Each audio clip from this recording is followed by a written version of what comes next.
And I'm doing it tonight.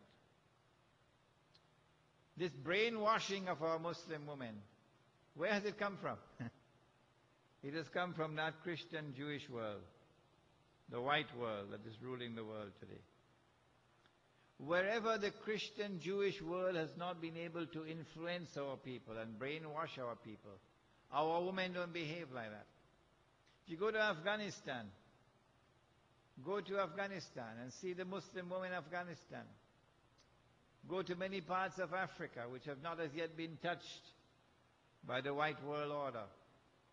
And you'll see Muslim women who are not at all uncomfortable with plural marriages. Did the Prophet ﷺ shake hands with women? Come on, answer me. Did the Prophet ﷺ shake hands with women? No, he did not. No, he did not. We never did that in our history. Jazakallah. Men and women in Islam never shook hands. Never.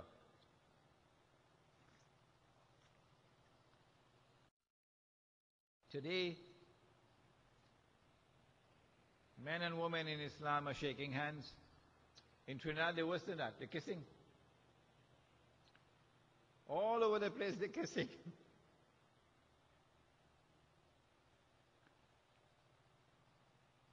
Where did this come from? This came from the Christians and the Jews. When they started shaking hands, we follow them. As the Prophet prophesied, he said, even if they were to go down into the lizard's hole, you go down into the lizard's hole with them. And so we should not shake hands with women.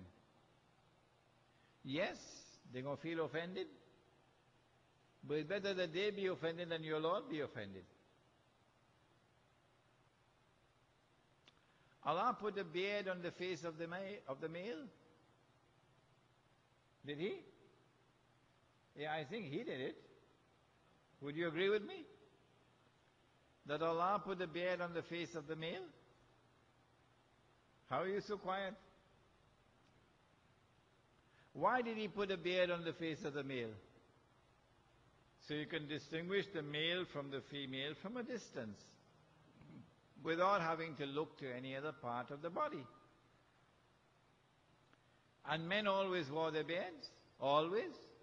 All through history. It didn't matter which religion you belonged to. Until when? Until the Jews and the Christians shaved it off. Which Jews and Christians? The one in the white world. And when they shaved it off, guess what happened? All of us shaved it off. Illa masha'Allah. And those who didn't shave it off, they kept an apology of a beard.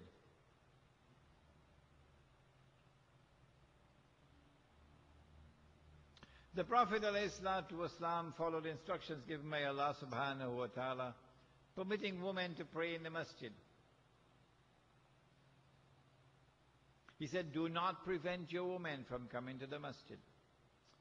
A woman has a choice. She can either pray at home or she can pray in the masjid. You get the same blessings. But for a man, he gets 27 times more if he comes to the masjid than he prays at home. Listen to the hadith and tell me, what are you going to do with this hadith? If you say that you follow the sunnah, then tell me, what are you going to do with this hadith? He said, أحسن الصفوف للرجال أولها وشرها آخرها. The best row for the men is the first, and the worst is the last. The one with the greatest danger is the last. Why? What danger is this? Centipede or scorpion? What danger is there for the last row? And he went on to say, أحسن الصفوف للنساء آخرها وشرها أولها. And the best row for the woman is the last. And the worst, the one with the greatest danger is the first. Could anyone explain this to me? If you're listening to this tape or this CD, can you explain this to me? If you put the woman upstairs, well then why should she go in the last row? If you put the woman in an annex, well then why should she go in the last row? If you put a partition between the man and the woman, well then why does she have to go to the last row? If you put up a partition, you should take this hadith and throw it in the garbage bin. Because the only way that this hadith makes sense, the only way that you can apply the sunnah of the Prophet ﷺ, the only way, whether you like it or whether you don't, whether you're comfortable with it or you are not, it is irrelevant. Islam doesn't come from you. Islam comes from Allah and His Messenger. And the worst place to change Islam is in the masjid. Because you change it in the masjid, when you go there, you ain't getting no water. He ain't going to give you no water. He ain't going to say you change your religion. The worst place to change the religion is in the house of Allah. What this hadith tells us is that men and women prayed in the same space. It matters not. It is irrelevant whether you like it or whether you don't like it. Whether you're comfortable or you're uncomfortable with it, because Islam may come from you. You like the religion, keep it and accept it. You don't like it, you can leave it. But don't attempt to change it. Men and women prayed in the same space. Men at the front and women at the back. And there was no barrier in between. And so when a woman prayed, she prayed not only with her ears, but also with her eyes. Where is that today? Huh? It gone? Illa masha'Allah. One or two masjid in Trinidad. No parda. All the rest have it. Worse than that, when we grew up in this country, it wasn't like here in Princeton where the women at the back and men at the front. When we growing up, it's men on one side and women on the other side. That's what we know as religion in Trinidad. And you had a parda going down the road vertically, not that way. So the saf used to have men and women in the same saf. Yeah? Men and women used to be standing in the same saf in Trinidad for donkey years. And if the first row of the men had to go back a little bit, you had to tell the woman at the side to go back one step. You're shaking your head now. You recognize that we used to pray with men and women in the same row, with a parda in between. Yeah? That is the extent of the abandonment of the sunnah. And when you try to bring back the sunnah, you meet all kind of opposition. But inshallah, when we build the Muslim village, and we build the masjid in the Muslim village, there will be no parda between the men and women. He said that when you go down in sajda,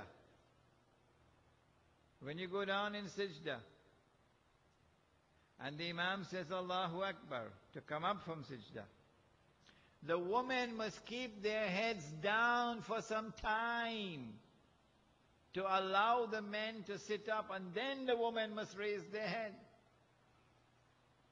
Did he not say that? Well, where is the need for that if you put them upstairs, or you put them in an annex, or you put them behind some partition? Truly, the religion is gone, and all that remains now is the shell. Everything is changing today. Our food is changing today. Allah provided food for us, the great engineer. And he gave to the food a genetic composition, that the food will not only provide nutrition, the food will also function medicinally. Food has other things to do.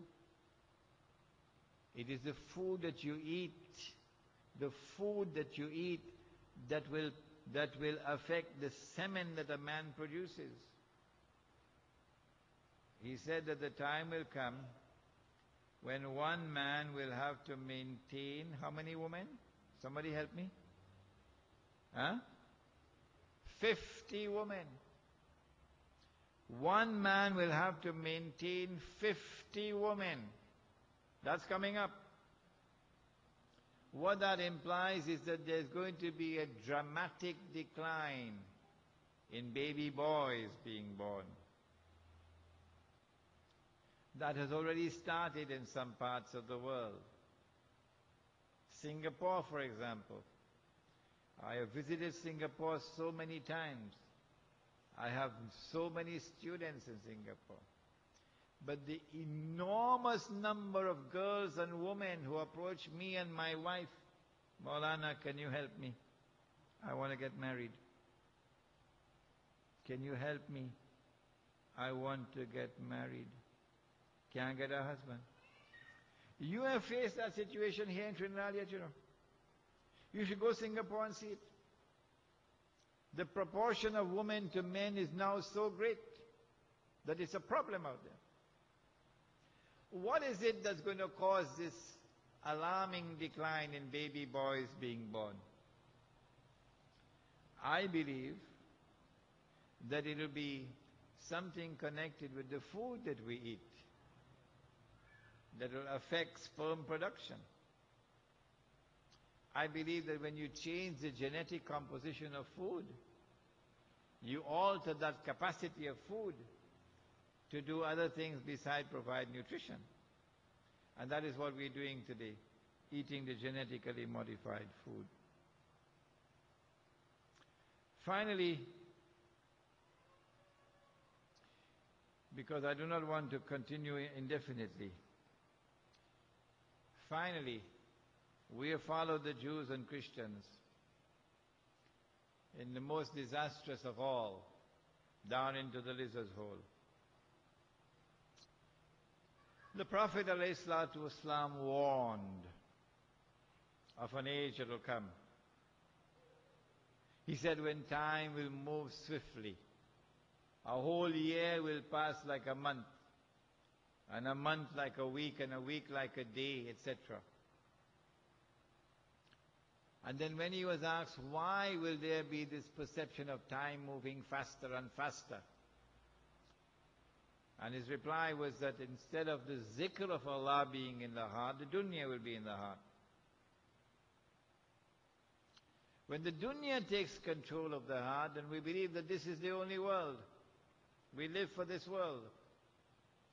We do not recognize any reality beyond this world. That's called materialism.